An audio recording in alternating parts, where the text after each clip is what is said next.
نبی علیہ السلام نے کہا جب کائنات نہیں بنی تھی تو اللہ تعالیٰ نے صرف جبرائیل امین کو بنایا اور اسے کہا کہ جا کے دیکھ میں نے جنت اور دوزخ بنائی ہے. نبی علیہ السلام نے اشارہ فرمایا کہ ابھی تک کوئی بھی نہیں بنا ہوا, جبرائیل امین اور اللہ تعالیٰ کا ڈائلاگ ہے. اور جنت کے دیکھنے کے بعد جبرائیل امین نے اللہ تعالیٰ سے کہا کہ ادھر کون نہیں آنا چاہے گا. اللہ تعالیٰ نے کہا کہ اس کا راستہ دیکھو. جب جبرائیل امین نے راستہ دیکھا تو اللہ تعالیٰ سے کہا کہ یا اللہ ادھر کون آ سکتا ہے اب, who is going to come to heaven, because اس کا راستہ اتنا کٹھن ہے.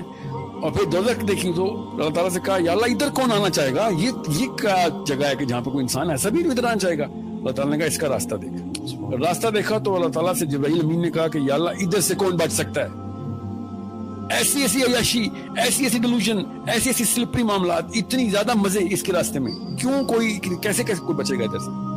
This was the first thing that sets the purpose of every Muslim. ہر بچے کو اس حدیث سے پرورش شروع کریں کہ اصل میں کہانی کیا ہے.